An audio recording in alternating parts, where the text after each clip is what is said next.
is so precious, and we appreciate, and it's a good thing that Mindy will be able to let more people to join our group.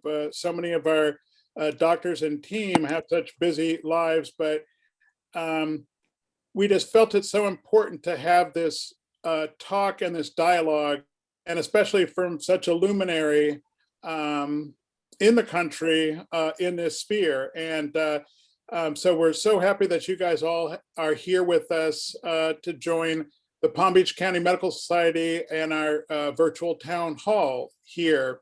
I'm Dr. Roger Duncan, and I'm the 102nd president of the Palm Beach County Medical Society. I happen to be the first African-American president, and really felt that during my tenure, the organization is so welcoming and so ripe for doing great things, even greater things within the community. But it was also important to have new voices and new faces to provide perspectives and make the organization better. And so that's why I went about making the group of the subcommittee of physician inclusiveness. And I could think of nobody better to head that than my wonderful friend of 22 years, Dr. Catherine Lowe. She has been a real institution here in the community. She's born and raised in Belglade, a product of some of the finest schools in the country, and she has come back here to Palm Beach County to bless sight to the sightless, and also to open the eyes of so many to so many important issues, which we really love her for. And she's doing very important work, and my board is very honored to have her. And with that, I'd love Dr. Lowe to introduce our keynote speaker so we can be enthralled. Thank you, Dr. Duncan. Good afternoon, everybody. Yeah, I do have the distinct honor and privilege at this time to introduce our keynote speaker. It's been very, very great of Dr. Duncan to start this diversity and inclusion subcommittee, and which I co-chair. And our great speaker for this town hall meeting this evening is Yvette Miley. She's a senior vice president for MSNBC and NBC News. Ms. Miley grew up right here, our very own homegrown in Riviera Beach. She was in, I think back in the 80s or so, she was at WPTV 5. She graduated from Suncoast, yes, Suncoast. And she's now a senior vice president in charge of diversity, equity, and inclusion for one of the major TV networks. Ms. Miley is a member of the National Association of Black Journalists, and she's won many awards, multiple Emmys, and the Edward R. Murrow Award. So at this time, I would like to, I think we should all put our hands together for Ms. Miley and have us at this time with this important topic, why it is so important to talk about diversity and inclusion. Ms. Miley. Thank you so much. I'm humbled and honored to be here tonight. Thank you, Dr. Duncan. Thank you, Dr. Lowe, for that warm introduction. And thank you for the care that you provided my family over the years. And to all the doctors, thank you so much. There's a doctor in the house. I always wanted to say that, sorry. I want to share with you my opinions about diversity, equity, and inclusion, and why I think it's important. And I would be hesitant to draw direct parallels from the communications and technology industry to healthcare, but I think one thing is certain: as doctors, much like those of us in the communications industry, we all reach people from different walks of life, all ethnicities, all races, all genders, all abilities, different opinions, different beliefs. So we all need a level of cultural competency, I think, when we offer services, whether it's unique social, cultural, or linguistic needs of our people who watch us or who seek our care. Comcast owns NBC Universal, and I am the SVP at the NBCU News Group, which is one of our businesses. And the NBC Universal News Group, our content reaches millions across broadcast, cable, and digital. It's MSNBC, it's CNBC, it's NBC News. So Comcast is a global technology company. We're in the news business, the sports business, theme parks, international films, domestic films, television production, and entertainment. We are massive. If you watch The Voice, Fast and the Furious movie, that's us. Bought a ticket on Fandango, that's us. Been to a theme park, also us. Watched Telemundo, watched Sky in Europe, Sunday Night Football, Hockey Night in America, the Olympics, NASCAR, Focus Features, Jurassic Park, Minions, Back to the Future. You get the idea. We're big. But a company of our size requires all types of people doing many different jobs. So I want to share with you, if Connor can assist, in a video that sort of gives you a snapshot of some of the jobs at NBC Universal and why diversity is important. Connor.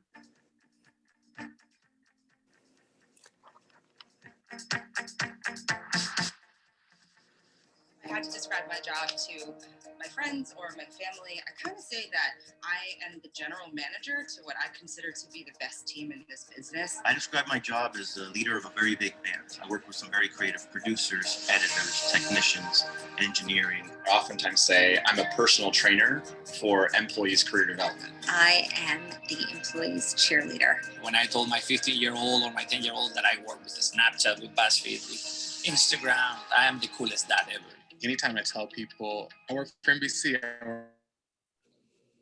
it's like, oh my gosh, tell me more about it. You really get a sense that people really love what they do. And it's hard not to, when you're coming to work every day and you're thinking about the Olympics, about our theme parks, about our films, about the many great shows that we make. Here you can be your best. We put passion into everything that we do, and it shows. Here you can think big. I feel like I can take risks and get encouraged for it and take smarter risks over time. You can work on projects here that go beyond your participation in it. I could spend years, possibly decades, working at NBC and never exhaust all of the different opportunities that are here. Here you can grow at any stage of your career. Over the last 10 years at NBCU, I worked in a lot of different areas. Everybody's always brought their A game. Everybody's always a master of their craft. The talent level here is insane. I've yet to sit in a meeting where I don't learn something or see a different point of view or a different way to attack a problem.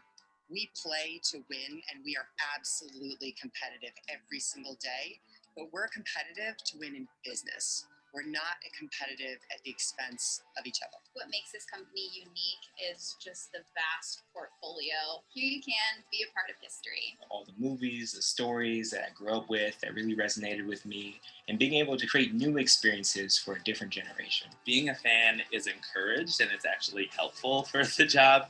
Every day I get to tell fans when they arrive, we're going live at 7 o'clock, as we have done every morning for the past almost 7 decades. We started many years ago not being number one in the Hispanic market, and now we are number one. There are many days that I walk in the door and I still pinch myself. I grew up watching Late Night with Dave Letterman, and now here I am on the franchise itself. Here you can make your dream job a reality. Aquí puedes crecer. Here you can make a difference. Here you can build a legacy. Here you can push the limits of your creativity. Here you can change your here you can statement depending on the day. All those things you've always dreamed of doing, here you can do those.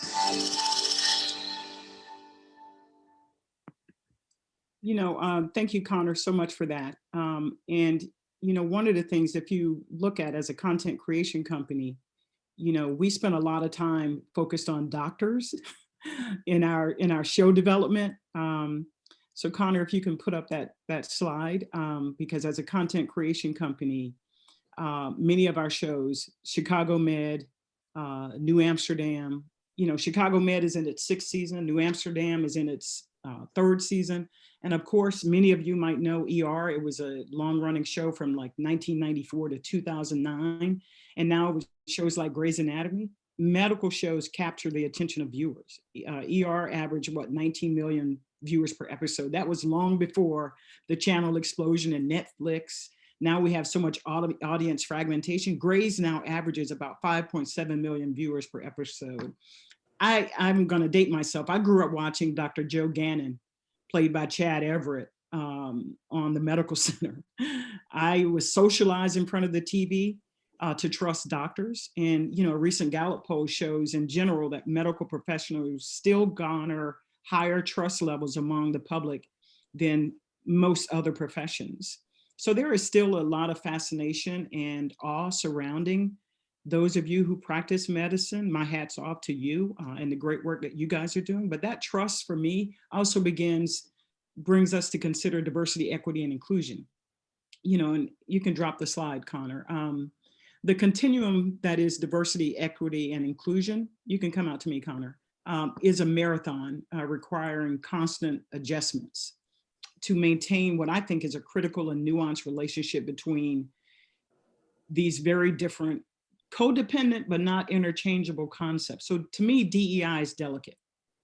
Sometimes it's clumsy and poorly executed in companies. I use the term codependent because if you focus on diversity, companies could fall into a numbers game and forget about equity. And I think equity is important. It has to be explicit and deliberate. Corporate structures can be a maze to navigate. Do all employees have access to the same resources? In your case, do all patients or potential patients have access?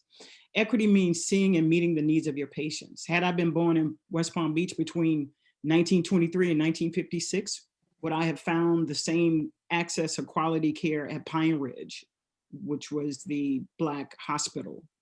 You know, the murder of George Floyd has resulted in a growing commitment to diversity. And Connor, if you can go back to this slide, I want to share with you when DEI kind of started its corporate push.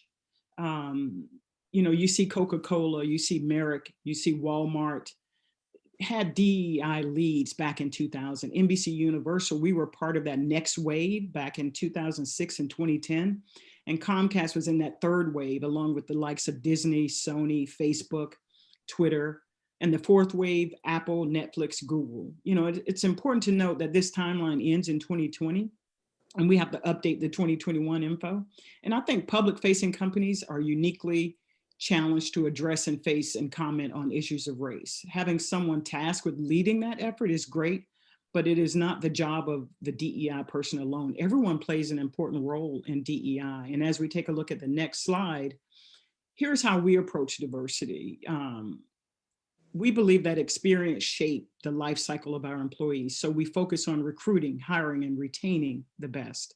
We are in an increasingly competitive environment for top talent. You are also in a competition right now, right, for the best doctors to join your practice or your hospital. Recruiting is key, and having a diverse pipeline of top talent means that you can always have diverse top talent. But once you hire the person, the job doesn't end. Just because I'm in the room and survived orientation doesn't mean DEI is done. We have to embed DEI at every part of our business and our practice, right? And this is inclusion, and experience as a part of it. I define diversity, I defined equity. I now want to talk about inclusion because I think inclusion is experiential. How do you feel at work? How do your patients feel in your office? Do they feel valued? Do they feel heard? And think about your choice of airline or airport. You select an airline or airport based probably on schedule and location. I also consider more than arrival and departure. I feel valued when I select JetBlue and JFK. Don't hate me. I love JetBlue for some reason. I like the food. I like the service. I like the experience in the concourse. Experience matter. So inclusion can't just be a motto painted on the wall. We got to make sure that our employees feel valued and heard. So I think inclusion is something that, you know, you have to sort of think about too. How do patients feel in your waiting room or in your hospital? Do they feel seen, valued, and heard? And I think in many cases, DEI company structures and processes have to be torn down and rebuilt. DEI also means looking at data. Surveys suggest many patients of color sometimes feel their complaints are minimized, their complaints about pain are minimized. Cultural competency means you might be able to better understand why there might be hesitancy to get vaccines in communities of color. But when you look at the CDC's COVID tracker, you see how it had a disproportionate impact on communities of color. And sometimes people do defy conventional wisdom. I was surprised to read today and Axios said that J&J's removal of the one-dose shot did not impact the likelihood of people getting vaccinated. And that number has remained steady since early January 2021. I read tons of information, and I read it all the time about biology and medical information. I just lost the view, though. I'm making sure you guys can still see me. I just lost the view of the screen. But I read a lot about information, and I know information is key. Data, metrics, and measurements factor heavily into DEI. It also factors in what you guys do as doctors, right? You look at lab work, you look at x-rays. So data is also critical. You know, a long time ago, I wanted to be a doctor until I was in biology class and they asked me to dissect a frog. So that went out the window real fast. But there is a great book that I read. Some might say it's a controversial book. There's a great book that I read. It's called Medical Apartheid. And it takes a look at medicine through the lens of what some people say were experiments on communities of color. So it just gives a different view of the medical experience. So data, metrics, measurement factor heavily also into DEI. And it's critical. You know, what matters gets measured, and you measure what matters. So, you know, that is a best practice from your profession that you can also use to serve when you're looking at diversity, equity, and inclusion. And we have all been socialized, no matter what our profession is. So we've been socialized, so bias does in fact exist. So in my role, I accept that bias exists. But I also look at inequality and the levels, whether it's the levels of inequality, systemic, institutional, societal.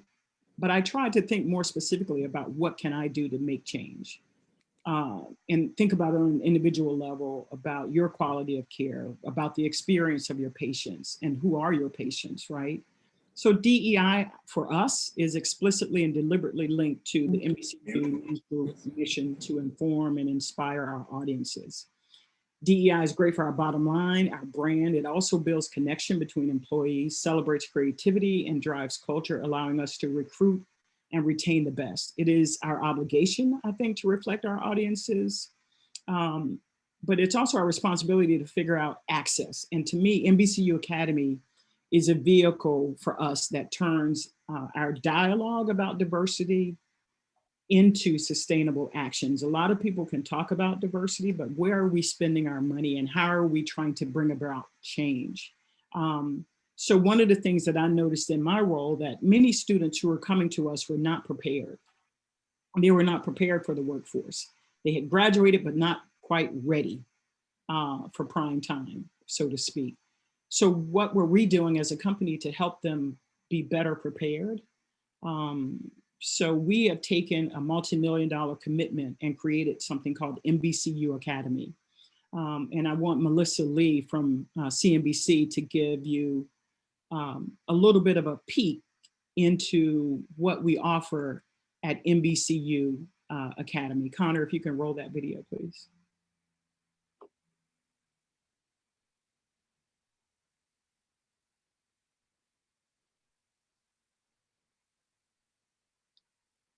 Sound, Connor. I'm Melissa Lee, and welcome to NBCU Academy. I'm the anchor of Fast Money on CNBC, where we focus on your money, how to make it, how to keep it, and how to grow it. And our online course at NBCU Academy will show you how we tell the story, educate viewers, and entertain. Now you might be thinking, financial news? Boring. Well, I may be biased having been here for more than 15 years now, but there is a money angle to every news story out there. Case in point, the pandemic. It's a story of suffering, of loss, of death tolls, of vaccines, but it's also been a driving force for the markets, the economy, and for us as financial journalists.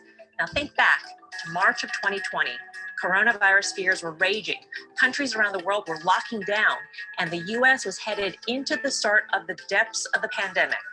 What happened to the stock market, which is basically a barometer of how investors feel about corporate America's future prospects?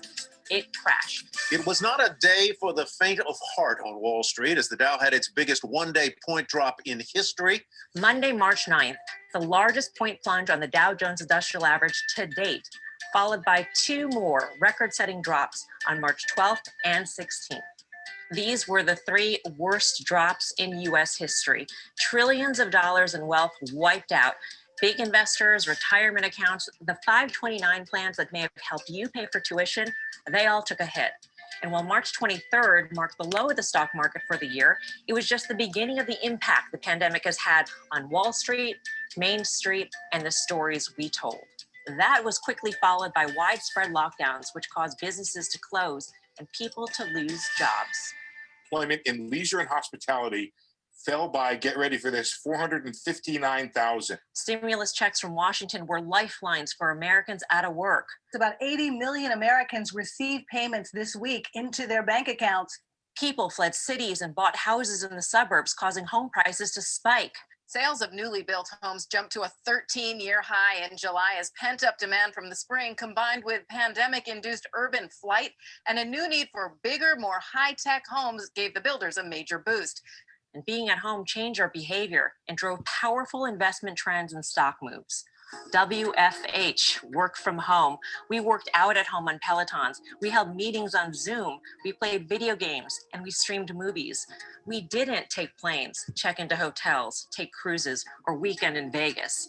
People wanted to have investments that have inherent value. In other words, not tied to the fortunes of the stock market. We're talking about gold, art, baseball cards, and yes, Bitcoin. But now with vaccines on the way and hope that are to normal, stocks are back and then some, record highs. So financial news, the story of your money is everywhere in every news story out there. And we hope you'll join us here at NBCU Academy so we can share with you how we do it and why we love it. See you then. So like I said, for us as a company, we noticed that students were not prepared for the workplace.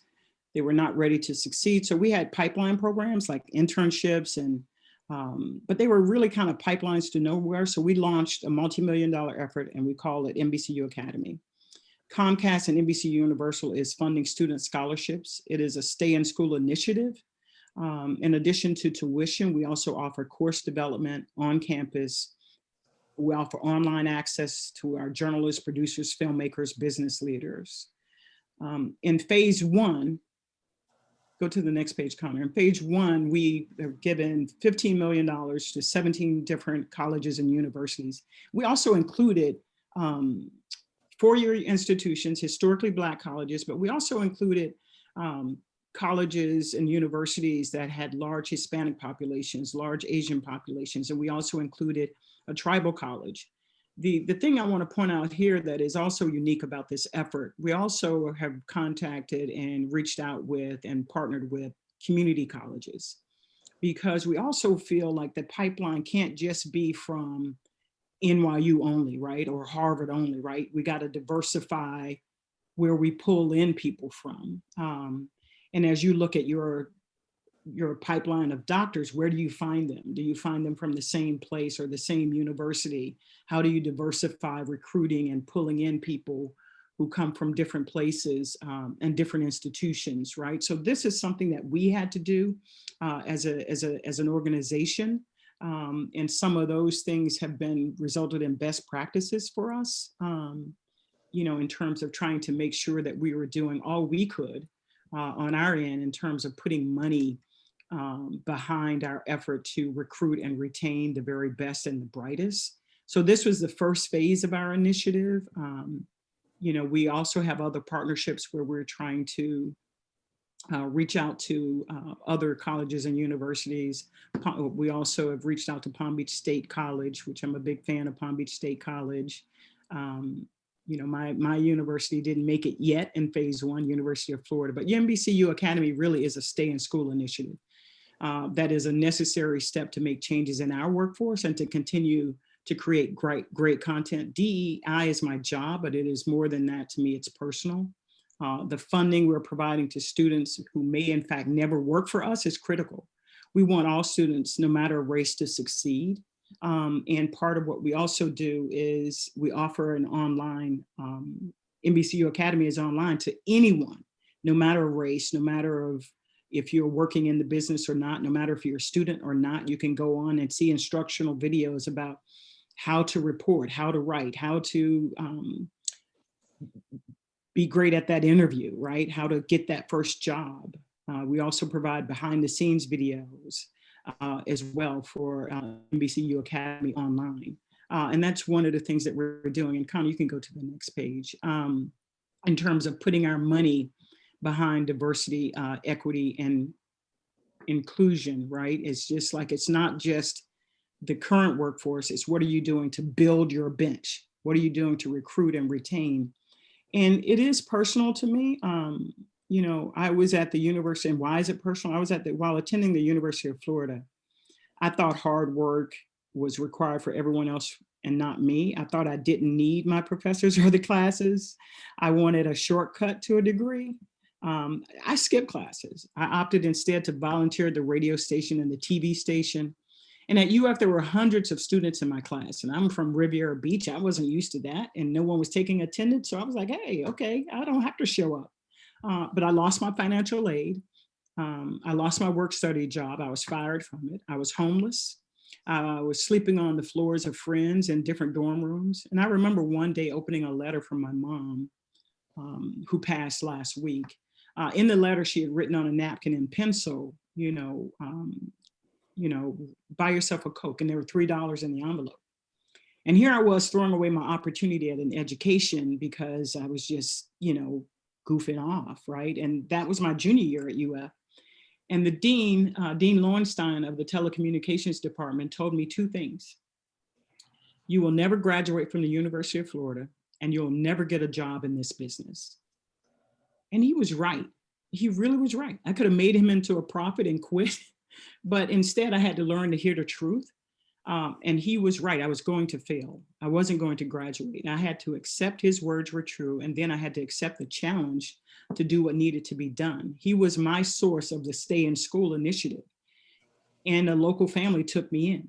And I think for many students, especially what we're finding in this COVID environment, whether you're in medical school or whether you're whatever you're in, they are challenged students, whether they are people of color or not, they are challenged financially in a lot of ways. And when you look at, I was reading about medical school and the dropout rates for students who are in medical school. And it mirrors the dropout rate for students in general studies. Like there's a higher percentage of people of color in medical school who drop out, right? And there's a higher percentage in general studies of people of color who drop out. So financially, no matter your race or gender, financially, we know that students sometimes struggle to stay in school, right? And how do we help those students? So this is what this Stay in School initiative is about for us. We must help students stay in school, and this is one way that we're attacking the problem that we are facing as a business.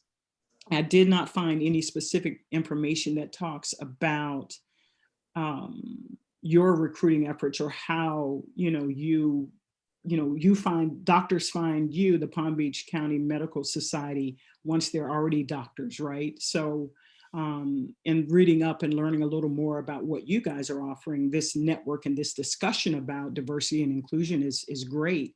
And I would say one of the things that we were challenged to do is to how to take it outside of the folks who are already in the building, right? The people already who have medical degrees. How do you reach back and create a pipeline that helps those people have access to the great jobs that you have and the wonderful work that you're doing and the key services that you all are providing in the roles that you're in. So I applaud you in doing that. And we, as a company, we needed to be more active at the front end of the pipeline. We were just sort of waiting on people to come on the back end of the pipeline. Once they got their first suit, they got their first job, right? But we needed to be on the front end of the pipeline to help people. to give them access and opportunity. And I think that's what equity is. It's access and opportunity. So my role is about people.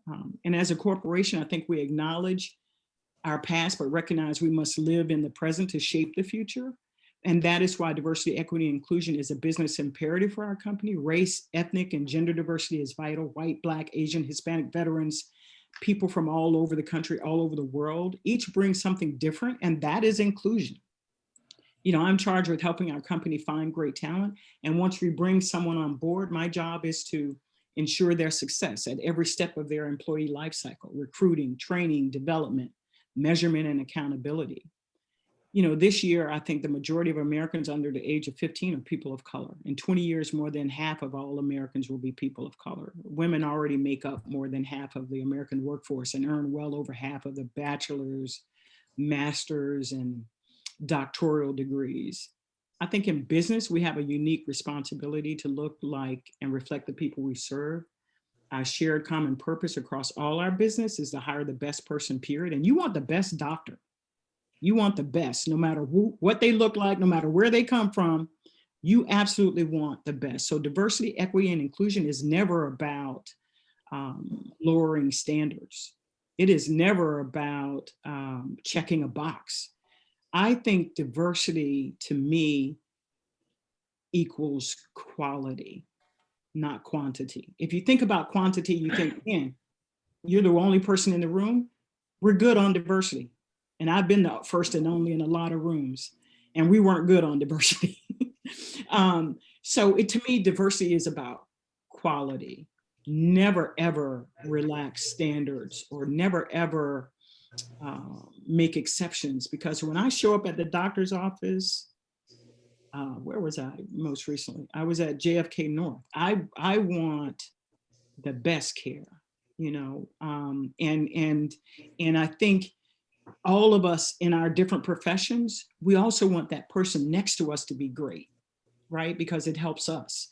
And when we do NBCU Academy, we know that the chances of the people that we put in the pipeline and the people we give tuition money to, the chances that they actually end up working for us are slim. But guess what? We want them to be great wherever they are, because that helps our industry. So I do, in fact, want what every business leader needs, right? And that is good people who deliver great results. But DEI, I've not been trained in it. I'm not, you know, it's my job, but I think I just bring my lived experiences to it. And I think it's really more than my job. I think it's my moral obligation. That's why DEI is important to me. That's why I think DEI is important, because the world we're living in is changing. It's more diverse. There are more challenges. You know, there is so much intersectionality that I can't even figure out when a person walks into the room, you know, from gender identity to, you know, they may look Black but be Hispanic. I mean, there's so many nuances and layers to the identity of a person that I think your best defense and your best the best practice is just to develop a cultural competency. Maybe not know all I need to know because you don't have my lived experiences, but accept that I'm different, not less than, but different, and offer your best service and your best care. So I appreciate the opportunity to talk, and I hope that I said something that resonated. But again, I wanted to do this when I was asked, because I truly did at some point want to be a doctor, and wasn't smart enough to get there. So my hat's off to each of you who do this great work and take care of all of us who need the care. So thank you. Well, thank you, Yvette, very much.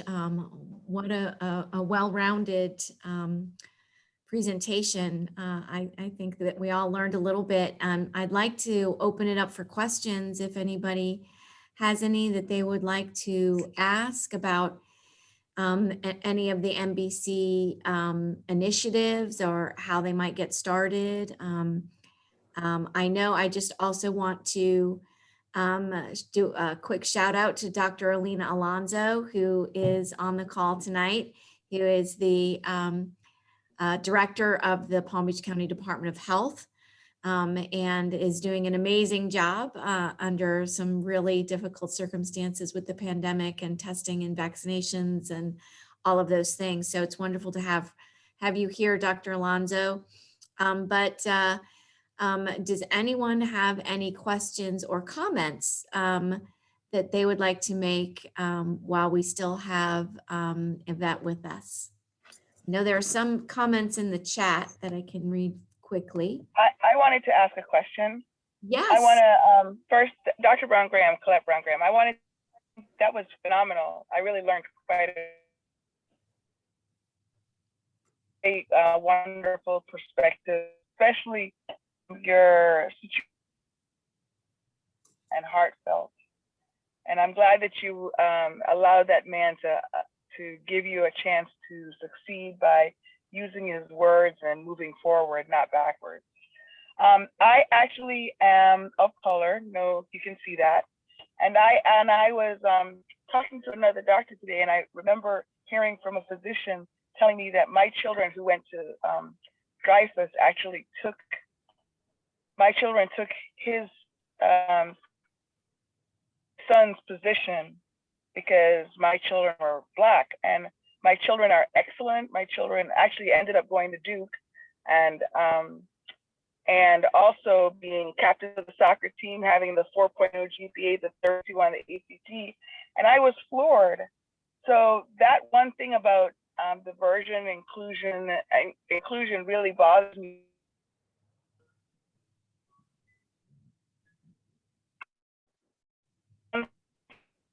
Dr. Brown Graham, you're breaking up quite a bit. Fighting for your push for strategy. Dr. Brown Graham, I think we are losing you with your connection. So we'll try to come back to you. Dr. Rodriguez, would you like to say something? Hi, that was awesome. Good evening. Thank you. It's very, I was almost crying because I got to this country in high school.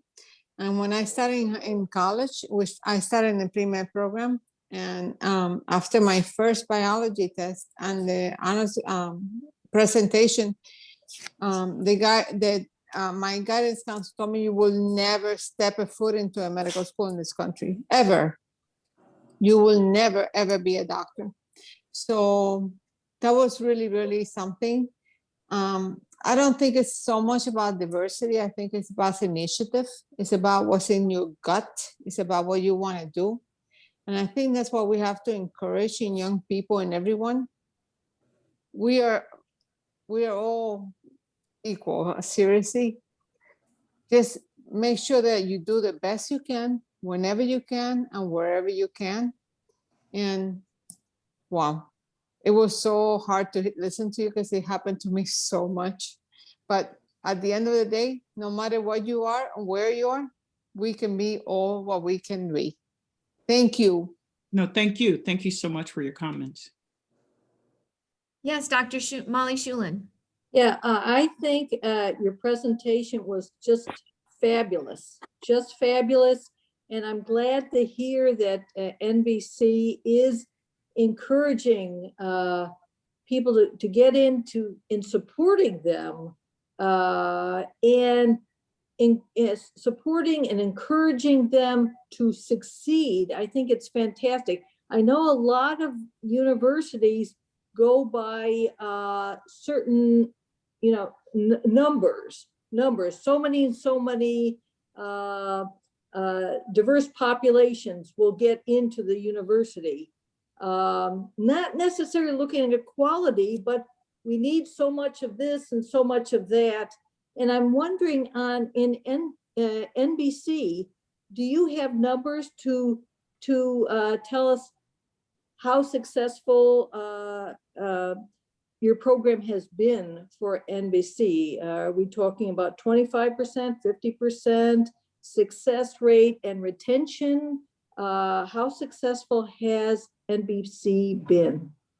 That's thank you so much for that question. And so NBCU News Group, which is MSNBC, CNBC, and NBC News, we got a new chairman in July. His name is Cesar Conde. And Cesar looked at our population breakdown and he said, I'm not happy with our diversity at our company. And he asked me in July if I would take the role of diversity, equity, and inclusion, diversity and inclusion at the time. And I said, no. And he said, why are you saying no? I said, because I've been around the block enough to know that the first jobs to go are the people in the diversity and inclusion role. If you're not doing anything in the editorial, so I'm not taking that job. And he said, what can change your mind? And I said, well, you have to add equity to it because diversity is a numbers game, which people play at. And so I want the title to be diversity, equity, and inclusion. And he said, okay, do it, we'll do it. And then the second thing I asked for was for me to direct report into the chairman. Because if you're serious about diversity, it can't be something that a committee does off to the side. It has to be embedded in your business. And then he said, look at our numbers. He said, we're at 26% diversity across the NBCU News Group. I don't like those numbers. I wanted us to be 50% women and 50% people of color. Now, here's the thing. You can never, it's hard to move numbers in that way. So 50% sounds scary to a lot of people. If you're not diverse, that sounds scary because you're like, wait a minute, is this a company for me? Right? So, but what the mission really was about was changing the access and opportunity, right? You put the number out here, but it's really not about, you're going to take forever to move that number to that level, right? But the mission really is to create the proper pipelines and to really examine, okay, if your internship program is successful and all the interns who get to go to the Olympics, if 70% of them come from executive referrals, how diverse is that population of interns? My neighbor's kid has a kid who has a, right? So you got to look at, so we began to look at every layer of the company to your question about diversity. So it's not just the number, it is what are we really doing to impact change, not for the short term, but for the long term, right? So that's to your question. And another thing is looking at diverse slates. So if there's a job that's open, and we have a run rate of about 100 open jobs at any given point across the company. If we look at each of those jobs, and if I go into the system and I say, I'm going to pull this executive producer job, how many people have applied? I then look at that pool of applicants. And if we have 20 applicants and no people of color, I go back to the recruiting team and say, where are we looking for the candidates? I want that pool to be very diverse. So the hiring manager will have a tough decision, right? I want them to have a pool of diverse candidates to select from.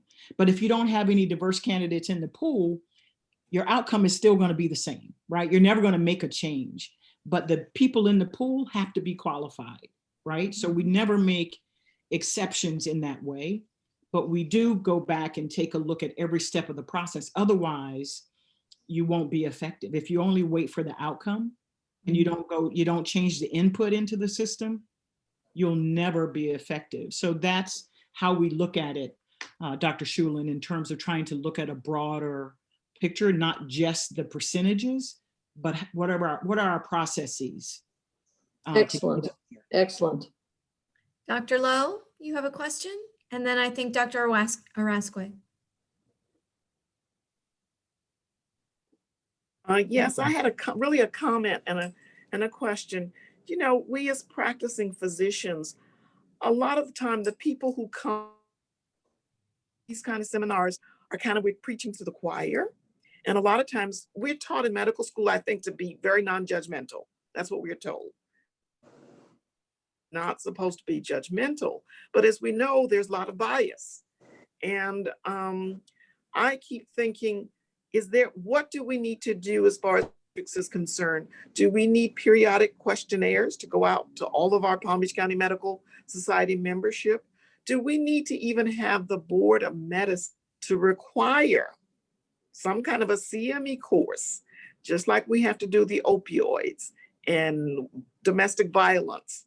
Because this issue has been, it's a very sensitive topic, and most of the time people get very sensitive to say, I'm not prejudiced. I don't have any biases. I treat everybody fairly. I take care of all my patients the same. But when you see the numbers and the metrics and what data is that's out there, you know that that's not the case. So how do we go forward making steps to do with surveys, questionnaires, or do we talk to the Board of Medicine to say, you know, with all this diversity that's going on and the inclusion that's needed, are there some CMEs that are almost needed to be required, like the opioid and the domestic violence and those kind of things? Is that needed, or is there another way that we should be approaching this? That's great. That sounds like that's a question for this body, but I would say that would be a great approach in terms of think about it. And one of the ways I try to disarm people about bias, I try to talk about bias using other words that feel more comfortable. Like when you say that you're biased or prejudiced, like people get defensive, right? Yeah, oh, I'm not that's racist, right? So what I try to do, I try to talk about proximity bias. If you're near me and I need you and I need something, I'm going to call on you right there because you're right there. Familiarity bias. I know you, right? We're at the same country club. I know you, right? Or, you know, so there are certain levels of bias, right? That we all have. Common ground. You know, I know that I'm biased towards someone who, if they show up and there's a resume that says the University of Florida, I'm probably like, right, like in, you know, right? So we gotta talk. We gotta talk. I have a girlfriend who was at the University of Florida in journalism, so we gotta talk. You know, I try to talk about bias in a way that takes it away from the you're racist or you're prejudiced kind of way. That's right. You can't do it that way. Gotta find common ground. In a different way. Common grounds are real important. Yeah. Right. Thank you. Dr. Arasque, did you have a question or a comment? Yeah, thank you very much for your great presentation. Can you hear me? Yes. Great. And you know, Dr. Lowe was, what she mentioned, that was the point really that I was thinking about at the same time, how we can really expand the discussion of these very important issues in the medical community in a constructive way, in a way that would move the needle. Because as we perhaps all know, the statistics about how minorities in this country that we all love and want to make it better have in terms of outcomes is just completely unacceptable. And they've been there for a long, long time. And nothing must change over time. You know, in my opinion, the first thing that we could do is to try to improve access to care. Talking about medicine, of course. You know, we don't have Medicaid expansion in Florida, you know, and that is a sore thumb in you know, on our community. Project Access is playing a role on that. That's what many of us have put a lot of work on Project Access, but that's just a Band-Aid. It's not the solution to the problem. So, you know, just look at how many people are in this conference. You know, how many active practicing physicians are in this conference. I'm sure everybody's busy, but some of us took the time to listen to it, and some do not.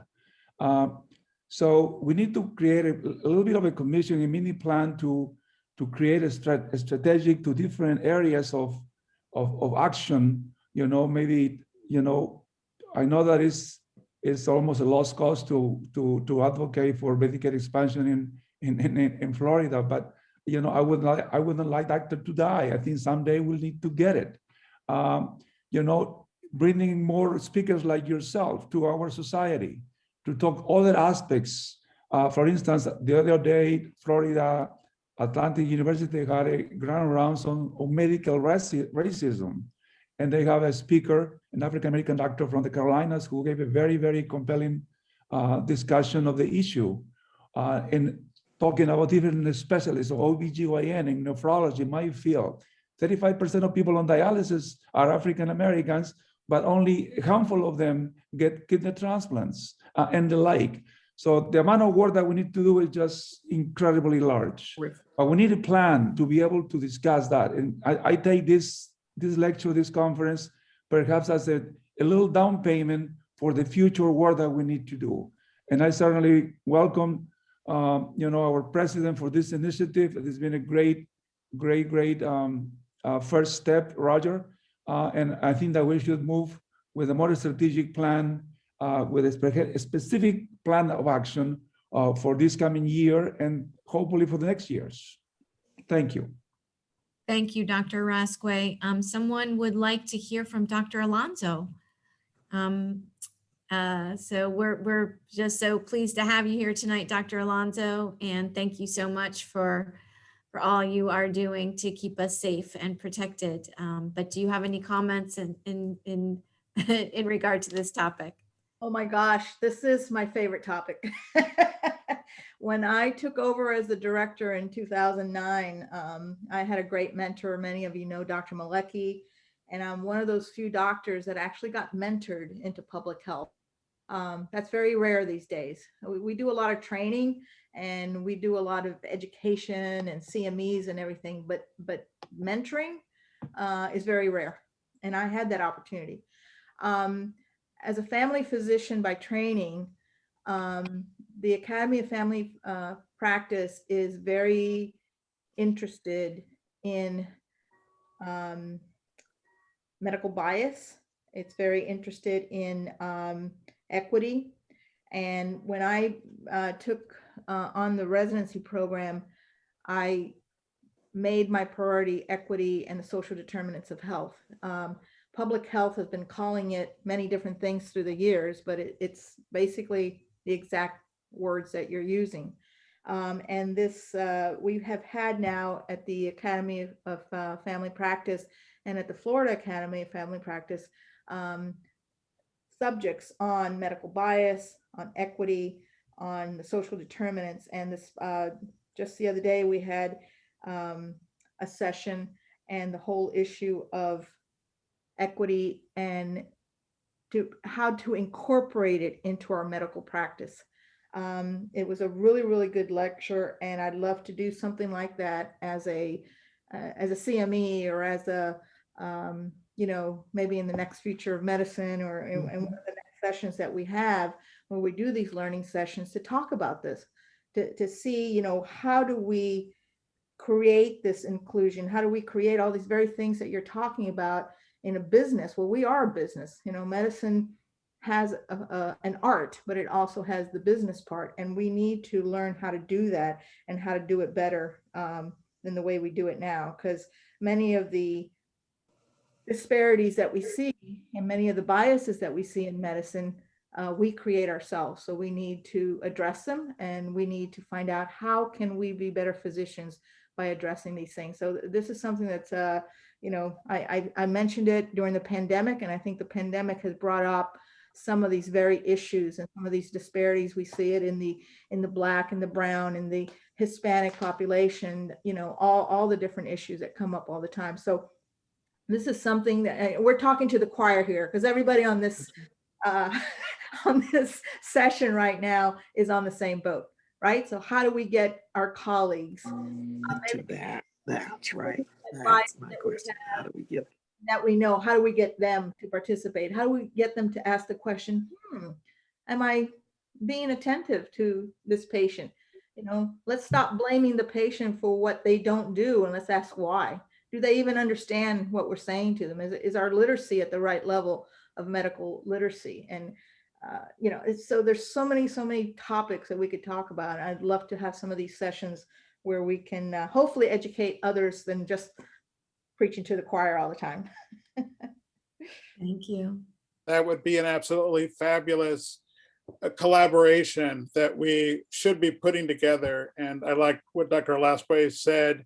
That's why I, created this committee and brought people together, because it just want to germinate that plant and have it grow and catch fire, new voices, new perspectives, and to make the whole community stronger and medicine stronger in Palm Beach County. to hear all these voices and perspectives. So I look forward to working with Dr. Alasque and Alonso and everybody, Dr. Lowe and the whole team to push these things forward. So this is fantastic. Thank you, Kelly. Well, thank you. And I think we have at least one topic for the future of medicine as we move forward to start planning that event. And Dr. Miley, if you we'll send you the invite. Hey, Dr. Miley, I made it. Yes, We're guaranteed. you made it. I'm calling you Dr. Miley from now on. I'm going to do that. So, Dr. Miley, thank you. And we just loved your presentation. And as we go forward and we plan our Future of Medicine, which is an annual event that we do, I look forward to talking to you more about how we can put together an appropriate presentation for a broader audience. As it has been mentioned, many of us on the call are curious already and looking for those opportunities, and we need to broaden our message. So I think that there are maybe other opportunities where your voice will be very impactful. Thank you for having me. Thank you so much for being here. Thank you everyone for participating at another great town hall meeting. And we look forward to the next one. And thank you again. If you have any follow-up questions, please let us know and we'll get them to our new Dr. Miley.